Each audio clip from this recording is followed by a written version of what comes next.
யாருமா நீ? என் உசுர காப்பாத்தின தெய்வமா நீ?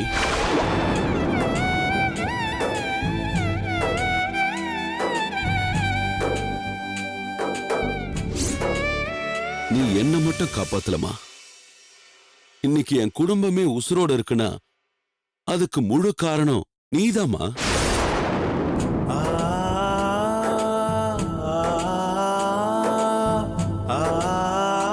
இல்லம்மா, நான் உன்னை பத்தி தப்பா புரிஞ்சுக்கிட்டு எவ்வளவோ கஷ்டப்படுத்திட்ட உன்னை. தயவு செஞ்சு என்ன மன்னிச்சிருமா. மாமா, படிப்பு இருந்து என்னமா பிரயோஜனம்? அட பணம் இருந்துதான் என்ன பிரயோஜனமா? ஆனா எனக்கு புத்தி இல்லாம போச்சேமா. கண்மூடித்தனமா உன்னை எதிர்த்ததுக்கு என்ன காரணம் யோசிச்சு பாக்குறேன். இப்ப வரைக்கும் எனக்கு சரியா எதுவுமே புரிய மாட்டேங்குதுமா. என் புள்ள கௌதம் செத்து போன விரக்தியா, ஏதோ ஒரு விதத்துல அவன் சாவு நடக்கிறப்ப நீ என் குடும்பத்துல நெருங்கினதுதான் காரணமா? எனக்கு சரியா சொல்ல தெரியலமா. ஆனா ஒரு விஷயம், உன்னை ஒரு துரதிருஷ்ட தேவதைன்னு நான் நினைச்சது உண்மை.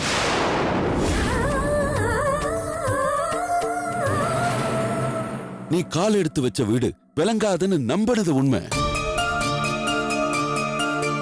சொல்லி வச்ச மாதிரி அடுத்தடுத்து என் குடும்பத்துல நடந்த எல்லா கஷ்டத்துக்கும் நீ மௌன சாட்சி மாதிரி பக்கத்துல நின்னதால நீதான் எல்லாத்துக்கும் காரணம்னு முட்டாள்தனமா நினைச்சிட்டமா. காக்குற தெய்வம் அம்மாவா வரும், அப்பாவா வரும், அண்ணனா வரும், வேற யாரா வேணாலும் வரும். ஆனா அழிக்கிற தெய்வம் மருமகளா உன் வீட்டுக்கு வந்திருக்குடான்னு என் மனசுக்குள்ள கேட்ட குரல் யாரோடதுன்னு எனக்கு சரியா தெரியல. ஆனா நான் கேட்டது சத்தியமா. உன்னாலதான் என் புள்ள கௌதம் செத்து போனான்னு நான் நினைச்சேன். உன்னாலதான் என் சூர்யாவும் இல்லாம போறான்னு மனசார நம்பினேன். நீ பேசினப்பெல்லாம் அது ஊழிக்க உடுக்க அடிக்கிறாப்புல என் காதுல கேட்டது. நீ சிரிச்சப்பெல்லாம் அது எனக்கு அடிச்ச சாவு மணியா என் காதுக்குள்ள ஒழிச்சுக்கிட்டே இருந்தது. நீ அடி எடுத்து வைக்கிறப்பெல்லாம் அழிக்கிறதுக்கு நெருங்கிறதாவே தோணுச்சு. இதுக்கு பேர் என்ன? மனப்பிரமையா, பைத்தியமா? எனக்கு சரியா சொல்ல தெரியலமா. ஆனா நான் அப்படிதான் இருந்தேன். என் பயத்தை தான் உங்க அத்தை மனசுல விரோதமா ஏத்தி வச்ச. இதுக்கெல்லாம் முழுக்க முழுக்க நான் தாமா காரணம். என் மேலதாமா தப்பு. நான் பண்ண பாவம் இது.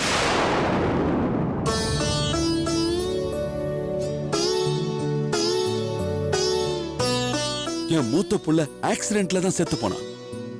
அதே மாதிரி என் ரெண்டாவது புள்ள சூர்யாவுக்கு ஏதாவது ஆயிடுமோ? என் பொண்ணு வாழாமலேயே செத்து போயிடுவாளோ? என் பொண்டாட்டி பொட்டுக்கும் பூவுக்கும் உன்னால ஏதாவது பங்கம் வந்துருமோன்னு முட்டாள்தனமா நினைச்சு நினைச்சு நான் எத்தனை ராத்திரி தூங்காம தவிச்சிருக்கேன் தெரியுமா?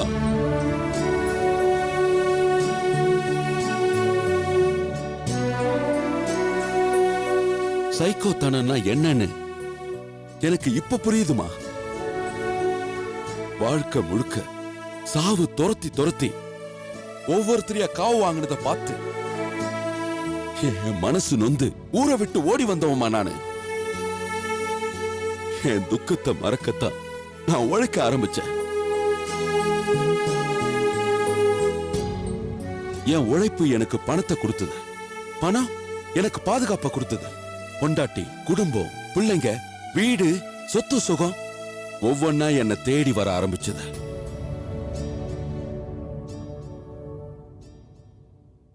ஆனா நிழல் மாதிரி விடாம துரத்துக்கிட்டு இருந்த சாவு நிஜமாவே உன் வடிவத்துல உள்ள நுழைஞ்சிருச்சோன்னு ஒரு கட்டத்துல நினைச்சேமா. அந்த பயந்தாமா. தயவு செஞ்சு என்ன மன்னிச்சிரு காயத்ரி. மாமா, ஏன் இப்படி எல்லாம் பேசுறீங்க? தயவு செஞ்சு இப்படி எல்லாம் பேசாதீங்க. சாவு துரத்தாத மனுஷங்கன்னு யாருமே இந்த உலகத்துல இல்ல. எல்லாருக்கும் என்னைக்கோ ஒரு நாள் நிச்சயமா சாவு வரதான் போகுது.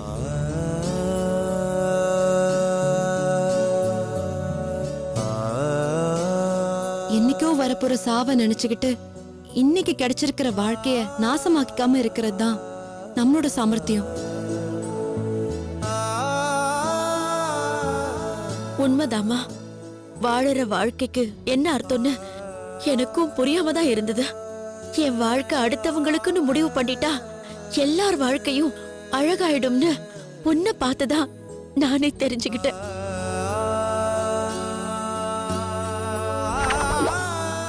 எனக்கு ரொம்ப சந்தோஷமா இருக்குப்பா.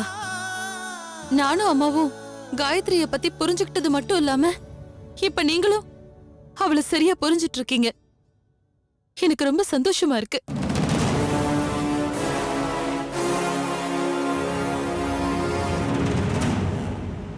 எப்படி காயத்ரி, எப்படி அப்பா மனச மாத்துன? உன்னோட நல்ல குணத்தை அப்பாவுக்கு எப்படி புரிய வச்ச? இப்ப நான் உன் முன்னாடி உசுரோட நின்னுகிட்டு இருக்கிறதுக்கு காரணமே காயத்ரி தாமா.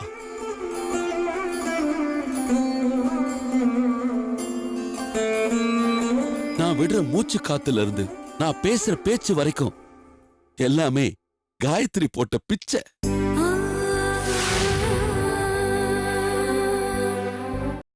தான் செத்தாலும் பரவாயில்லன்னு என்ன காப்பாத்துறதுக்காக அவ பட்ட கஷ்டத்தை அதை எப்படி நான் உங்களுக்கு எடுத்து சொல்வேன்னு தெரியலமா. உண்மையிலேயே காயத்ரிக்கு ரொம்ப பெரிய மனசு.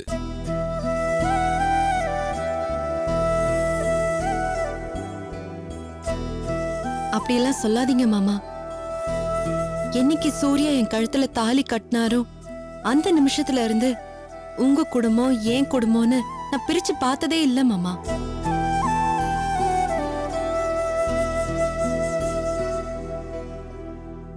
எங்க அம்மாவும் அத்தையும் எனக்கு ஒண்ணுதான். எங்க அப்பாவும் நீங்களும் ஒண்ணுதான்.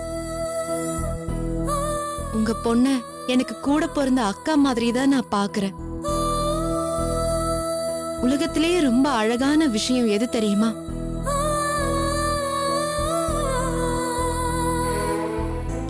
உறவுதான். ஒரு தாலி கயிறு எனக்கு இத்தனை உறவுகளை கொண்டு வந்து சேர்க்கும்னா இந்த குடும்பத்துக்காக என்ன தியாகம் வேணாலும் பண்ணலான்னு அன்னைக்கே என் மனசுக்குள்ள முடிவு பண்ணிட்டேன்.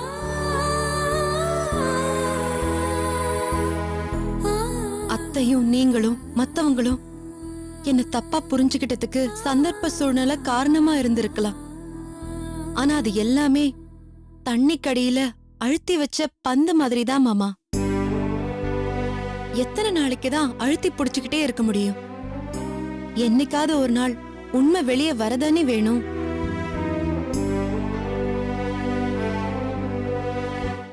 காயத்ரி, காயத்ரி, என்னாச்சுமா? கையில என்ன காயம்? அம்மா ஒண்ணும் இல்லம்மா. ஐயோ சம்பந்தமா அந்த கத்தி குத்து எனக்கு விழ வேண்டியது.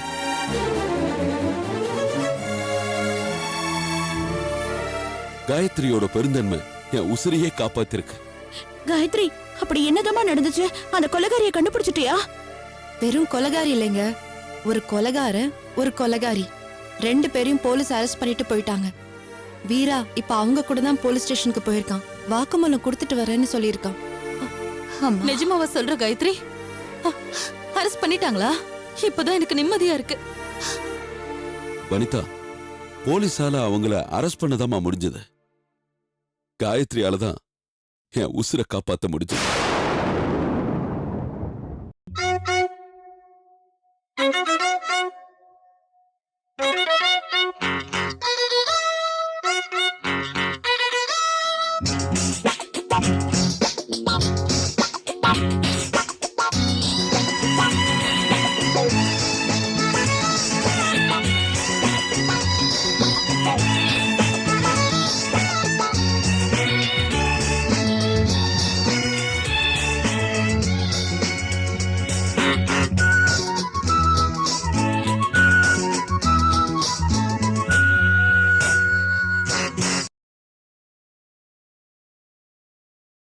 சத்தியமா சொல்றேன், இந்த பொண்ணுக்காக நம்ம குடும்பமே கடமைப்பட்டிருக்குமா. இது வரைக்கும் அவளுக்கு நாம செஞ்ச கொடுமைக்கெல்லாம் எது பிராயச்சித்தம்னு எனக்கு சரியா சொல்ல தெரியலமா. ஆனா காயத்ரிக்கு நாம ஏதாவது செஞ்சுதாம்மா ஆகணும். ரொம்ப தேங்க்ஸ்ப்பா. இந்த ஒரு வார்த்தை எனக்கு போதும். அம்மா, நம்ம குடும்பத்துக்கு பிடிச்ச சாபம் செத்து போச்சுமா. நாம இப்பதான் எல்லாரும் ஒத்துமையா நிம்மதியா சந்தோஷமா இருக்கோம். இந்த சந்தோஷம் என்னைக்கும் நிலைச்சிருக்கணும். மறுபடியும் நம்ம குடும்பத்துல எந்த குழப்பமும் வந்துடக்கூடாதுன்னு நாம எல்லாரும் ஒன்னா கோயிலுக்கு போய் சந்தோஷமா வேண்டிட்டு வரலாம். கண்டிப்பா போலாம்மா. அதை விட வேற என்ன வேலை இருக்கு? சரி வாங்க போமா. வா மெதுவா பாத்து பாத்து வாங்க.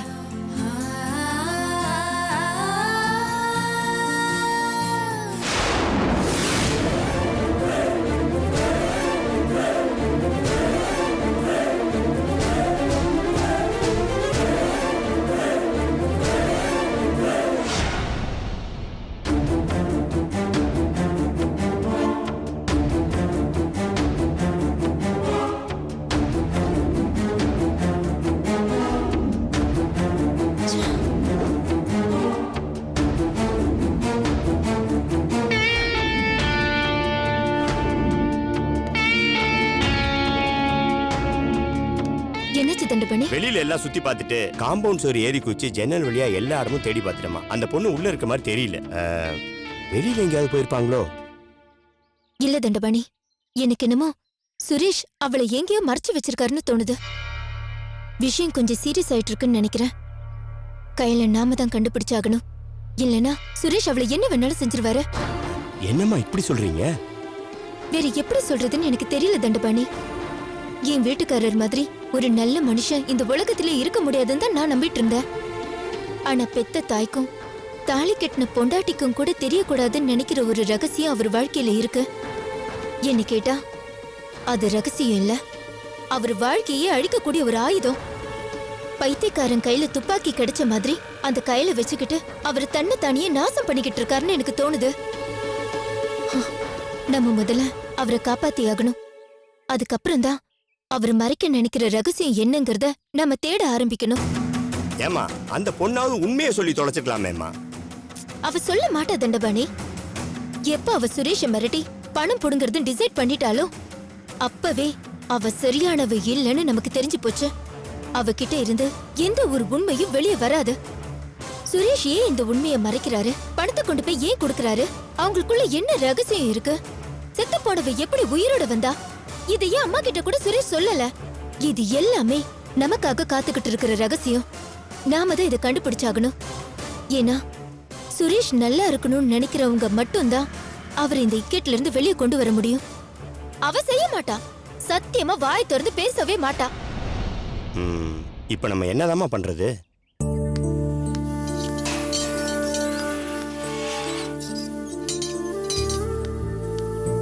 எக்ஸ்கியூஸ் மீ, இந்த வீட்ல கையல்னு ஒரு பொண்ணு இருந்தாங்க. அவங்க எங்க போயிருக்காங்கன்னு தெரியுமா? அந்த பொண்ணு பேர்லாம் எனக்கு தெரியாதுங்க. ஆனா ஏதோ பெரிய பிரச்சனையில சிக்கிருக்கான்னு நினைக்கிறேன்.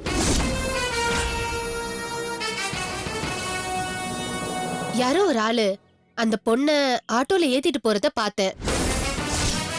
இத்தனைக்கும் அந்த ஆளுக்கு ஒரு கால் வேற சரியில்லை. நொண்டிக்கிட்டே அந்த பொண்ண ஆட்டோல ஏத்திட்டு போனாரு. அந்த பொண்ணு வேற மயக்கமா இருந்துச்சு.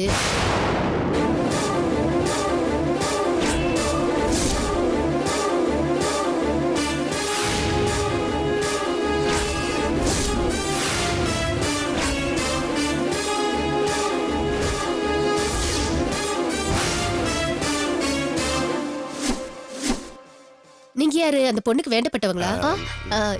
இல்லங்க, அவங்களோட நான் ஒண்ணு ஆபீஸ்ல ஒர்க் பண்றேன். ஓ சரிங்க.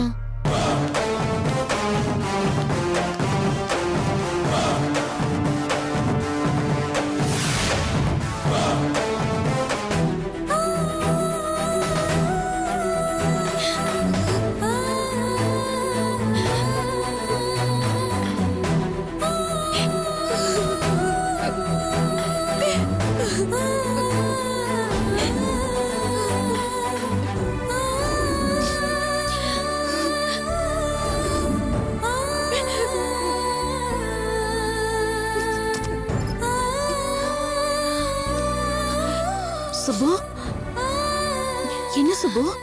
அண்ணி முதல்ல கதவு மூடுங்க. என்னம்மா? போங்க அண்ணி.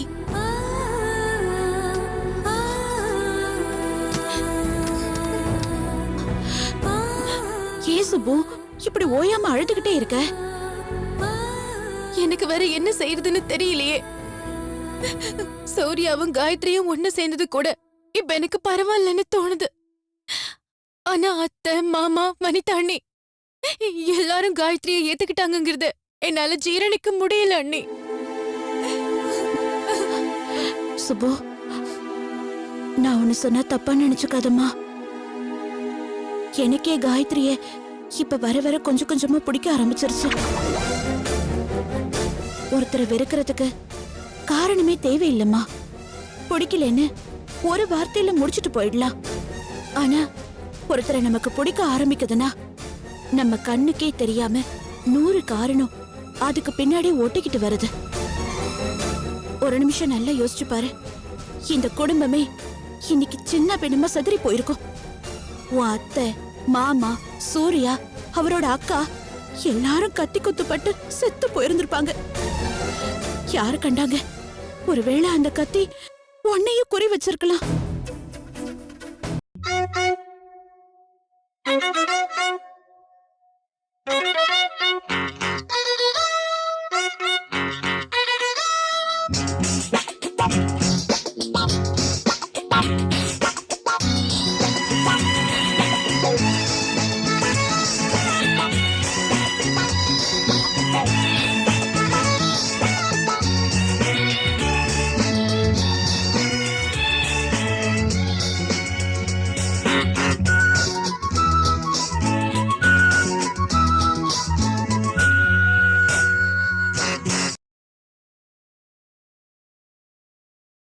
அந்த ஏசி நாயா பேயா அலைஞ்சாரு.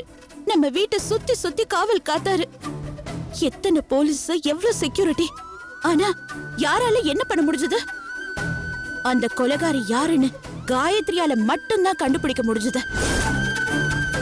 எப்படியோ அவ யாரு, எந்த ஊரு, என்ன நோக்கம்னு தேடி போய் புடிச்சு இழுத்துட்டு வந்து நிறுத்திட்டா பாத்தியா? தன்னை வெறுக்கிற ஒரு குடும்பத்துக்கு ஒருத்தி இவ்ளோ பெரிய உதவி செய்வாளா சுப்பு? அப்படி காயத்ரி இத செஞ்சிருக்கானா? எப்பேற்பட்ட மனசு அவளுக்கு? போதும், நிறுத்துங்க அண்ணி. நான் இல்லன்னு சொன்னனா? காயத்ரிக்கு நல்ல மனசு இல்லன்னு நான் என்னைக்காவது சொல்லிருக்கேனா? அவ செய்வா அண்ணி, கண்டிப்பா செய்வா. ஏன் என்ன அவ ஏத்துக்கல? சூர்யாவை கழுத்தை புடிச்சு வெளியே தள்ளதுக்கு அப்புறம் போராடி அவதான் இந்த வீட்டுக்கு என்ன கூட்டிட்டு வந்தா. அத நான் இல்லன்னு சொல்ல முடியுமா? எங்க அண்ணா அவளை கொலை பண்றதுக்கே ஆள் அனுப்பி வச்சாரு.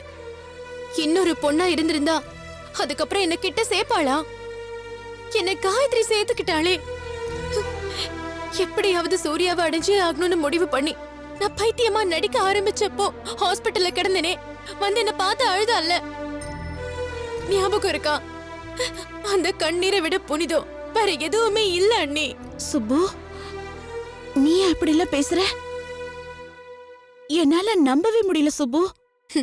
கண்டிப்பா பேசுவேன் அண்ணி. இதென்ன, இதை விட ஜாஸ்தியாவே நான் பேசுவேன்.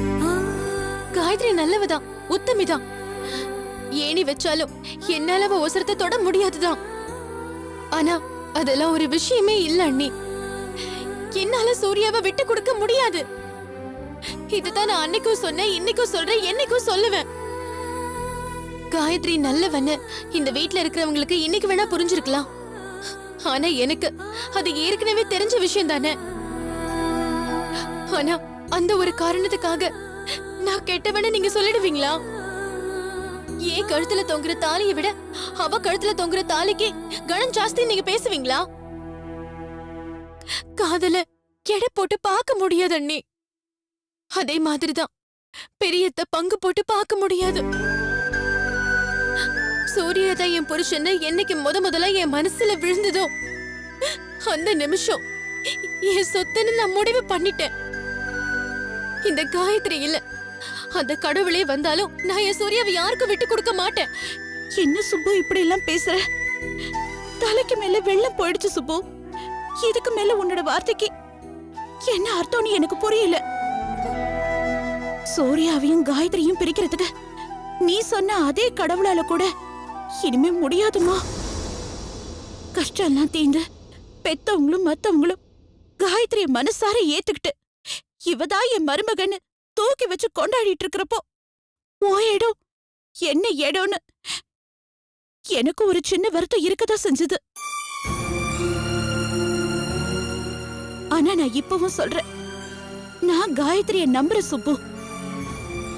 அவ இருக்கிற வரைக்கும் ஒன்ன அவ கைவிட மாட்டா. சூர்யா மனசுல வேணா நீ ஒரு படி கீழே இருக்கலாம், ஆனா காயத்ரி மனசுல என்னைக்குமே நீ அவ மனசுல சமமான இடத்துலதான் இருப்ப. முடியாத நீ. அவ குடுக்கற இடம் எனக்கு வேண்டாம். என் இடம் எனக்கு மட்டும்தான் சொந்தம். அந்த எல்லைக்குள்ள கால் வைக்கிற உரிமையை கூட நான் காயத்ரிக்கு விட்டு கொடுக்க மாட்டேன். எனக்கு என் சூர்யா வேணும். என் சூர்யா எனக்கு மட்டும்தான் சொந்தமான சூர்யா. சொந்தமில்லன்னு அவர் சொன்னார்னா அத கேட்டுட்டு ஒதுங்கி நிக்கிறதுக்கு நான் ஒன்னும் தயாரா இல்ல. காயத்ரி யார் எனக்கு விட்டு கொடுக்கறதுக்கும் பக்கத்துல கூப்பிட்டு வச்சு உட்கார வைக்கிறதுக்கும் என் உலகத்துல அவளுக்கு ஒரு பிடி மண்ணு கூட சொந்தம் இல்ல. அவ நல்லவளா, தியாகியா, உத்தமியா, பத்தினியா எதை பத்தியும் எனக்கு கவலை இல்ல. என் சூர்யா விஷயத்துல என்னைக்குமே அவ எதிரிதான். சூர்யாவை நான் அடைஞ்சே தீருவேன். அது என் பொறப்புக்கு மட்டும் அடையாளம் இல்ல அண்ணி, எனக்கு பொறக்க போற குழந்தைக்கும் ஒரு அடையாளம்.